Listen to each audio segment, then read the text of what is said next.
நீங்க ஒரு பேய்க்கு லிஃப்ட் கொடுப்பீங்களா? இங்க குமார் தினமும் ஆட்டோ ஓட்டுவான். அவன் வேலை முடிச்சு தினமும் சரியா 11 மணிக்கு தான் வீட்டுக்கு போவான். ஒரு நாள் ராத்திரி வீட்டுக்கு போகிற வழியில ரோட்டோட நடுவுல ஒரு பெண் அமர்ந்திருக்கா. முகம் முழுக்க மூடி இருக்கு. உட்கார்ந்து அழுதுட்டு இருந்தான். குமார் பக்கத்துல போய் என்ன ஆச்சுன்னு கேக்குறான். ஏன் இங்க இருக்கீங்கன்னு கேக்குறான். அவன் மெதுவா சொல்றா, எனக்கு யாருமே ஹெல்ப் பண்ணல, நான் வீட்டுக்கு போகணும் அப்படின்னு. அவளை ஆட்டோல ஏத்திக்கிட்டு போயிட்டு இருக்கும் போது சில நேரம் கழிச்சு குமார் கேக்குறான், உங்க வீடு எங்க இருக்குமான்னு. அவ சொல்றா, நேரா போங்க, நான் சொல்றேன்னு. குமார் மிரர்ல பார்த்தா அந்த பெண்ணோடைய முகம் தெரியவே இல்ல. முடி மட்டும் முழுசா மூடி இருக்கு. கொஞ்ச நேரத்துக்கு அப்புறம் இங்க நிறுத்துங்கன்னு அந்த பெண் சொல்றா. குமாரும் ஆட்டோ நிறுத்துறான். அப்பதான் தெரியுது அது ஒரு கல்லறை. முழுக்க இருட்டா இருக்கு. அதை பார்த்து குமார் அதிர்ச்சியா திரும்பி கேட்டான், இங்கதானே உன் வீடு இருக்கு அப்படின்னு. அவன் திரும்பி பார்த்த உடனே பேக் சீட்ல யாருமே இல்ல. அந்த பெண் அமர்ந்திருந்த இடத்துல முடிகளும் ஈரமான காடு சுவடுகளும் இருந்துச்சு.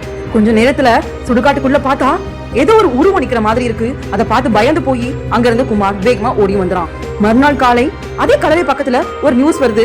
3 வருஷத்துக்கு முன்னாடி இருந்து போன பெண் இன்னும் இரவு 11 மணிக்கு லிஃப்ட் கேக்குறாங்க அப்படின்னு. குமார் மெதுவா சொல்றான், நேத்து நான் ஹெல்ப் பண்ணது ஒரு பேய்க்கானு.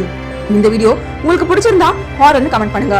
அப்படி லைக் பண்ணுங்க, ஷேர் பண்ணுங்க. இது போன்ற மேலும் வீடியோக்கள் பார்க்கணும்னா சப்ஸ்கிரைப் பண்ணிக்கோங்க. இந்த வீடியோ பார்த்ததுக்கு நன்றி.